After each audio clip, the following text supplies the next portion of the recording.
We are really excited to be here to talk today with you about overcoming chemo brain, finding a stronger and more powerful you. I'm Nicole Alston. In addition to what you've already heard about me, I'm the founder and CEO of OK to Grieve. I've done a number of different talks internationally and locally.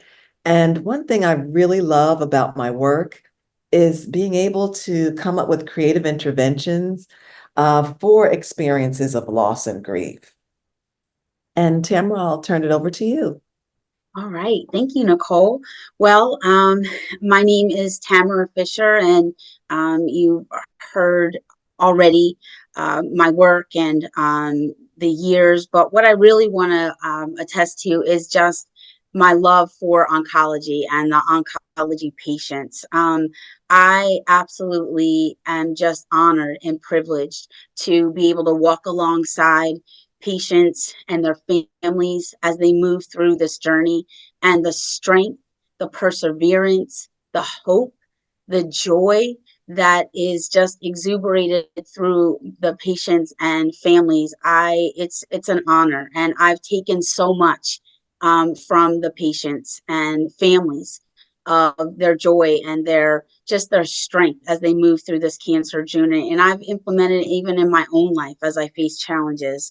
And then also my love for the nurses that are coming into oncology. I so love to share my years of experience with them, to be able to impart to them some of the intangibles in oncology, to connect them with the patients, the families, and just the work as a whole, just to advocate and empower the patients that we work with. And so that's just a little bit of who we are, and what we do and why we love what we do.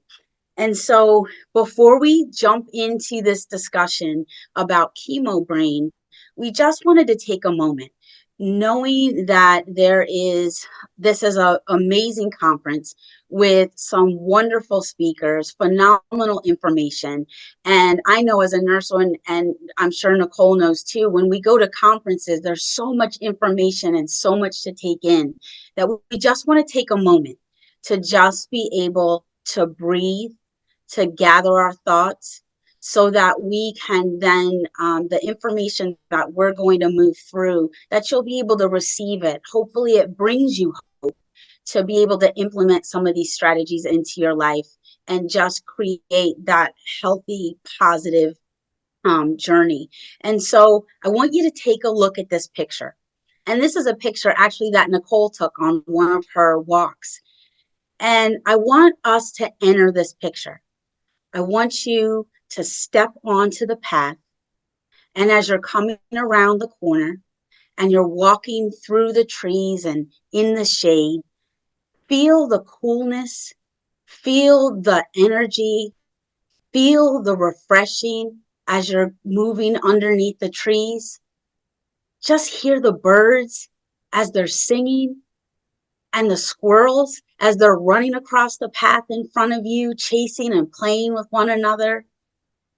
And then as you go under the trees and step out of the shade and you enter into the sunshine, into the warmth of the sun, that you just take a moment to be present in the feelings of the sun, in the warmth of the sun, and just everything that's happening around you, to just take a deep breath in and then just breathe out. And so today, with the new day, comes new strength and new thoughts. And that's a quote from Eleanor Roosevelt. And so today, I want you to know that today is a new day. There's new strength for you. And on today, with the information that's being given, a new perspective is here. And for you to have the strength and the grace to just continue to move forward in your journey on today. So that now we can move on to just navigating through this day in our discussion. And so this is the agenda that we hope to accomplish on today. And in a few minutes, you will view the first installment or the first part of our After the Bell series. And it's an animation that we have created, myself, Nicole, and Miss Nia Simpkins, who is not here with us today, but who is an important part of this journey with us. But she is a pediatric cancer advocate, and she also helped us to produce this animation. And this is the communicative and creative way that we came up with to begin to depict symptoms of patients that are moving through cancer, the symptoms and the lived experiences of patients in treatment and throughout survivorship. And then we want to move to defining chemo brain. What is it? What are the symptoms? And just a few statistics. And then the impact of chemo brain on the lives of patients. You may be experiencing symptoms and signs of chemo brain, but what is the experience? What is the impact on you, on patients, on your loved ones, and those that are caring for patients? And then lastly, what are or what can we do about it?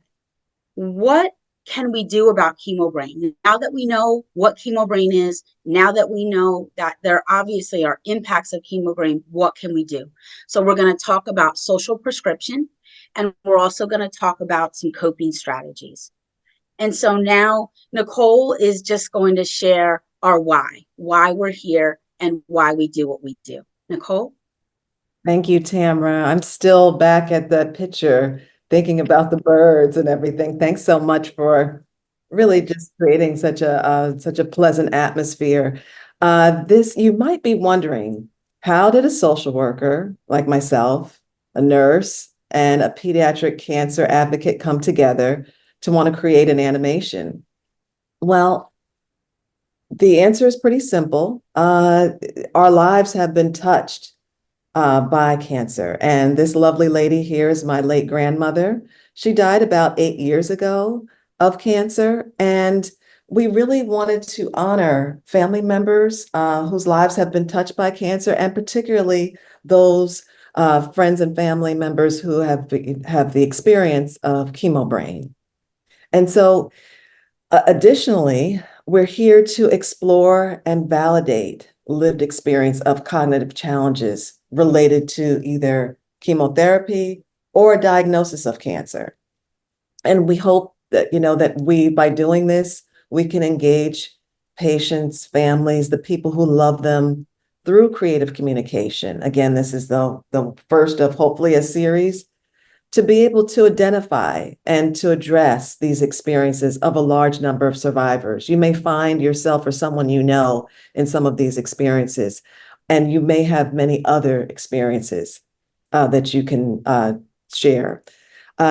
We also wanted to empower survivors with strategies that may be able to improve the quality of life, and to, again, as Tamara, you mentioned in that quote, to begin to see a new day and a new future. So that's our why. And you'll see here, this is a still shot of part of the animation. And you'll see we're going to be talking a little bit about the main character. So this is, really sort of a precursor to that. And here's Janine. This is our main character. Janine could be anyone. For the purposes of this video, she's 46-year-old African-American female cancer survivor. She's just finished treatment. She lives with her partner, James, son, Corey. She has a job in finance, and she enjoys painting and spending time with James and Corey. However, most recently, Janine has been struggling with memory loss at home, trying to do tasks that she always did. She's a person that used to have a list of 10 or 15 things on a Saturday to do, and now she's struggling to do just a few of them. And she's also struggling at work. So we're going to take a few minutes to watch the video. It's about 3 minutes. Just a little disclaimer. One, it's there. You won't hear any words. You will hear music. So you'll kind of watch and see Janine's journey throughout these 3 minutes. So we'll take a moment to watch and then we'll come back and talk a little bit more.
Well, thank you so much for viewing the animation, and hopefully it was effectively communicated. We would love to get your constructive feedback. We will have our contact information towards the end, but we would love to get feedback about the animation.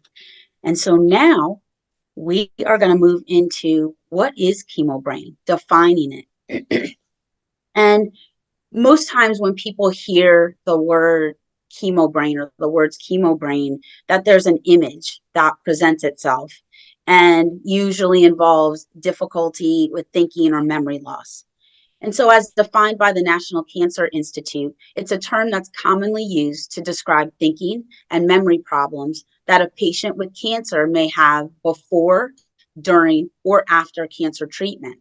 The American Cancer Society also describes it as a decrease in mental sharpness before, during, and after treatment.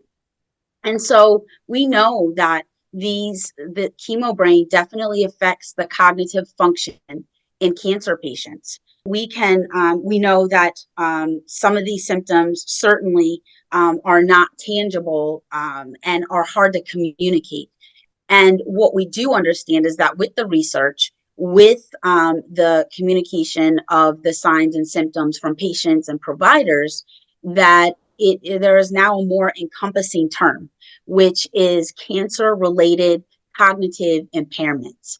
And so that encompasses a lot more, and really the true lived experience of a patient, which some of these symptoms can start before treatment even begins.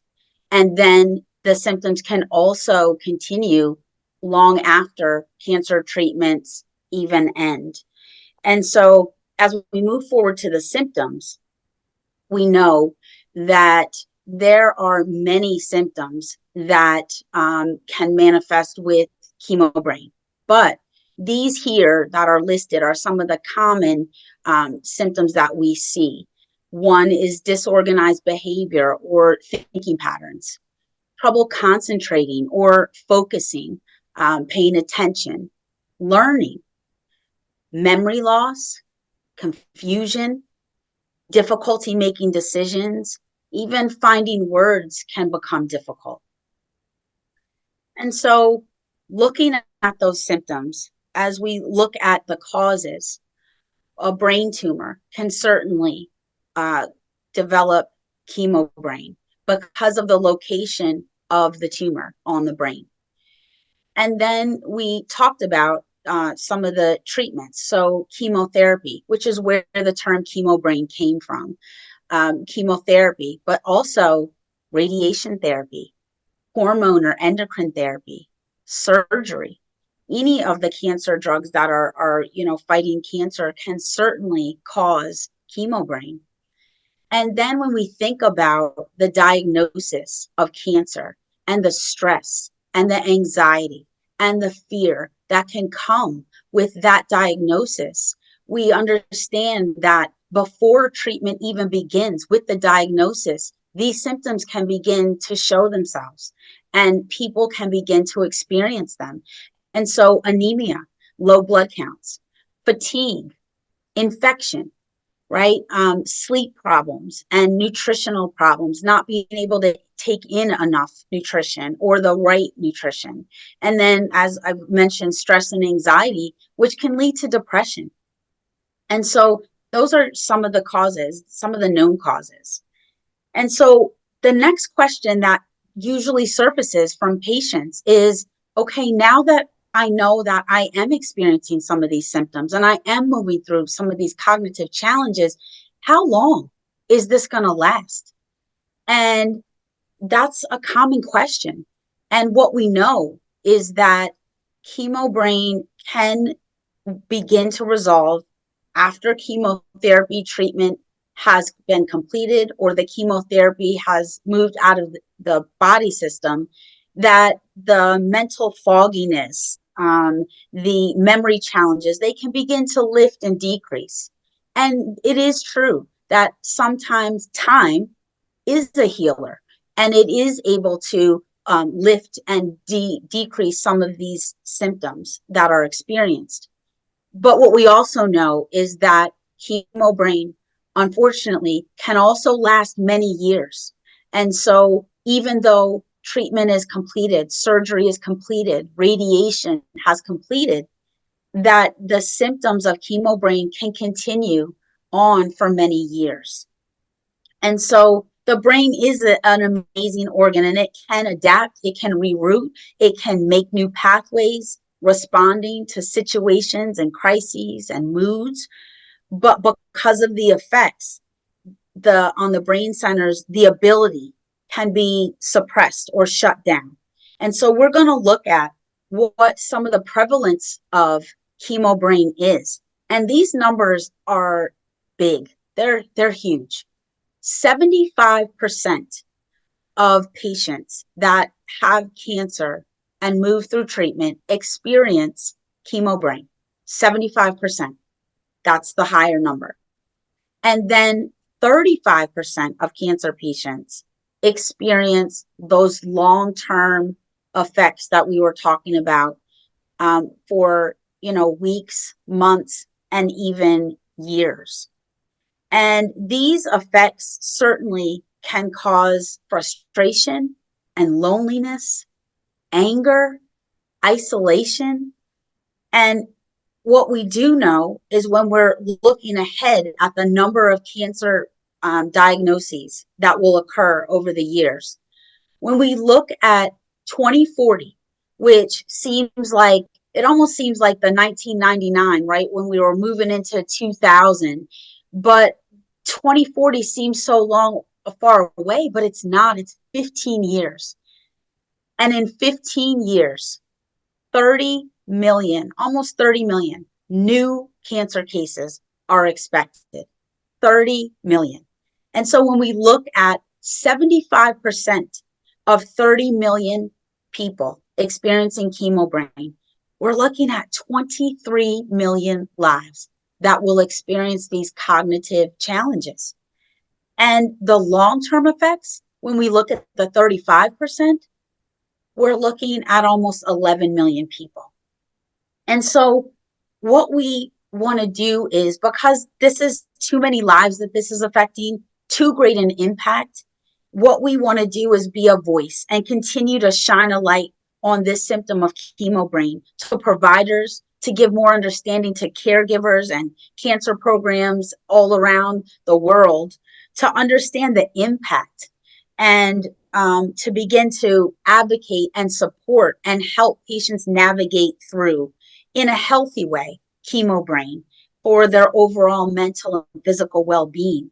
And so as Nicole moves forward, she's going to share about the impact of chemo brain, and not only on the mind, as we know it does affect cognitive function, but how those cognitive functions affect and have a far reach into every aspect of life for a patient.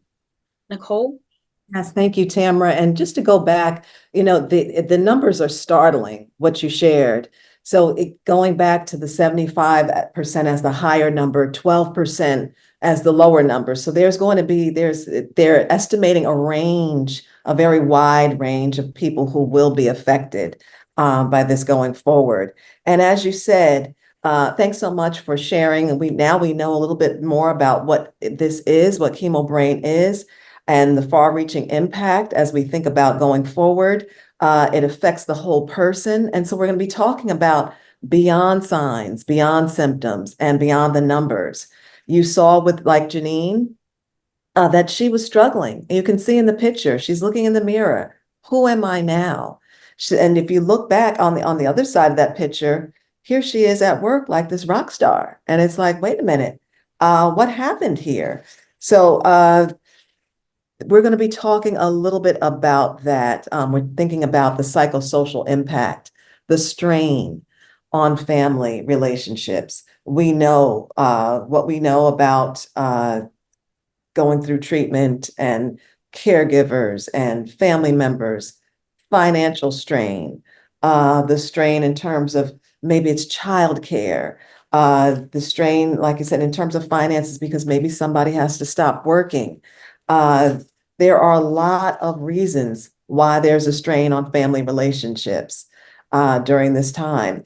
The difficulty maintaining the level of performance. I had someone tell me, I didn't think I was going to be able to teach anymore, Nicole. I just didn't think I could do it. Someone else said, I'd rather than try to push through and go for that other job or go for this other thing. I just said, forget it. I can't do it. And so all of this and many other reasons, which many of you know, because again, you're the experts. So you could have many other reasons here listed. It contributes to a decline in mental health and overall quality of life. It certainly can do that. So we want to talk a little bit about the unseen impact. And this is, yes, another picture from one of my walks. And I almost walked right by this scene. It just seemed, as I was walking, it seemed like just a typical scene in the woods until I looked closely. And what I saw was you'll see the red circle around these two trees that are sort of fallen. And it was easy at first to overlook this. And then I just kind of sat there and thought about the impact that the fallen trees may have had on maybe the geography of whoever, whatever wildlife lived in that tree or was using that tree for a home or for whatever they were doing, and then just how that might have impacted that little body of water there, the unseen impact. And I began to think about how there's this unseen impact often of chemo brain, the cognitive challenges, how Janine is trying to navigate her life after treatment. And just because we may not see the fallout in Janine's life, it doesn't mean it's not there. And that leads us to this quote by Dr. Catherine Shear, Center Director for the Center for Prolonged Grief at Columbia University, that grief is the loss of something or someone you care about. So when we think about Janine, and maybe you're thinking about your life or someone you know, that core loss in the center, I just don't think the same way. I don't process information the way I used to, or just something, it's just, I just don't feel the same. There's this fallout. So if you think about all of these little arrows, it's like the fallout, the experiencing of a loss of self. She's experienced a loss of confidence. Maybe again, she doesn't feel like she can do what she has done before, or maybe she can't, like tackling certain tasks. It just doesn't come as easily as it once did. The loss of identity, having a difficult time with trying to find the words and putting the words together in social settings. So you know what? I just don't want to go. I heard someone say, I have to really think about whether I'm going to go or not, because in social settings, I just don't feel like I do as well as I used to. A longing for the old you and who that was. So, and the emotions that come up in terms of maybe sadness or anger.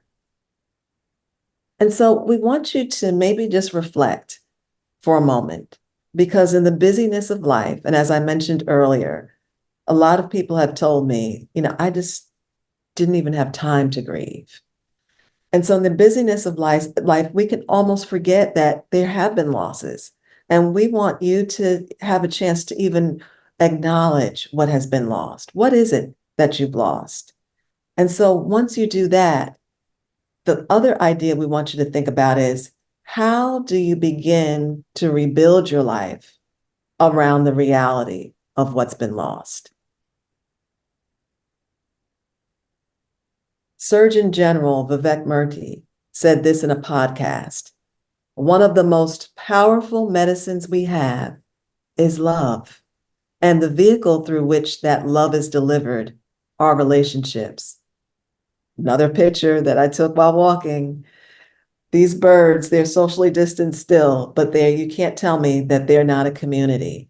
And we know that one thing we say a lot of times in the grief world, we don't grieve well alone. We can't do this by ourselves. We need community. And so that brings us to talking a little bit about, when we talk about rebuilding our lives, social prescribing, something they're doing a lot in the UK. According to the American Medical Association, they describe it this way: social prescribing, a systematic approach that involves referring patients to community-based resources to promote overall health. What does that really mean, Nicole? We're looking at the whole person, not so much what's, as someone said, what's going on with you. It's really how can we look at the total person? So in terms of looking at the total person, we've got to think about the whole person. What are some things that you like to do? Is it volunteering? Is it helping others? Is it going and attending a community or support group? How do we connect that? In the UK, they have people who link the patient to these community resources. Social networking, time in nature, time spent walking, or taking an exercise class, or joining a group. Maybe it's gardening. It's so funny. I was out and I saw people hugging trees, actually. So there may be other different things that you can do. Now, and one thing, a study in Brazil, they looked at the correlation between time in nature and decrease in a decrease in depression and anxiety. And they saw that people who spent more time in nature, they did see a decrease in those symptoms. Now, maybe you're not in a rural area, maybe it's tough to get out. Again, maybe some of these other suggestions might help. Arts. We saw Janine get back to painting. That's something she really enjoyed doing. Maybe it's a knitting class, maybe it's taking a dance class, or just turning on the music where you are, wherever you are at any moment, and just dancing, listening to your favorite song, singing. So when we think about coping strategies, and there's Janine again, but again, Janine could be anyone. I want to think about something Viola Davis said. Everything had been hard for me. I mastered hard. Anybody relate to that? Does that resonate with anyone? I know I can raise my hand. I've mastered hard. I don't know about you, Tamara. Now I want some joy. I wanted joy. So even if we're not saying that, you know what, after this presentation, it's going to be all joy, but can we begin to infuse some moments of joy? What can you do? Accepting that there's not necessarily a magic pill for this. And even though we know that they're working on some things around chemo brain, Tamara, you really articulated well that, chemo brain can resolve quickly after treatment, or it can take many years. So it's important to, as you're going through your journey, to embrace laughter and activities that bring you joy. And you might say, Nicole, I could not even sit here and identify what brings me joy. It's just been so tough. You might just spend some time thinking about it. Even thinking about that is a great step. A marathon begins with one step. Retraining your memory. So again, Tamara, you talked about sort of how the brain can build new pathways, correct? Yes, yes. And so all of these that are being presented, even with social prescribing, if you look at them, I know that there's recommendations that come from the providers. And what these interventions allow you to do is not just because someone says to do it, but there's also things that you enjoy doing. And in that, when you're enjoying something, your stress level decreases, your anxiety decreases. When you take walks or regular exercise, you're building up your endurance. And that allows you then to sleep better, to build up your appetite, to be able to eat better. So these aren't just interventions to just do something, but it's also to allow you to do things that are fun to you, to embrace life. And while you're doing that, you're also helping to decrease the effects and the impact of chemo brain. Thank you. And so we wanted to share a quick story, or the legend of the bamboo tree. And this is probably, you might have heard this story before. It's not our story. So, but it is, we think it's a really good story to share. The legend has it that in the first 4 years of the bamboo tree's growth, not much happens. They're not really seeing any market or significant improvement in terms of growth. However, in year 5, it is said that the bamboo tree grows about 80 feet in 6 weeks, in a number of weeks. I mean, that's amazing. And so as we just kind of went through a number of the suggestions in the previous slide about what you can do, some coping strategies, you might get out there and on the 4th day say, okay, where's Nicole and Tamara? Because this is just not working. I'm not seeing anything. Think about the bamboo tree. Consistency is vitally important. It's key, and it's an integral part of the coping strategies. So just continue to keep pushing through. Yes. And it's just like Nicole was saying before. Again, the brain can make new pathways to accomplish things in life, things, skills that we always did, but the brain can create new pathways. And so the more that you do it, and with that consistency, those pathways are made. And then the tasks and the things that you need to accomplish in a day do become easier. Thank you. And so we want you to remember as you go through this journey, like Janine did, celebrate those small things. Celebrate the small things and to give yourself grace as you do them. Thanks so much for, being such a wonderful audience. We really thank you for the opportunity to be here. Thank you to OCRA and to the organizing team. There's our information info at afterthebellseries.org. Thanks so much.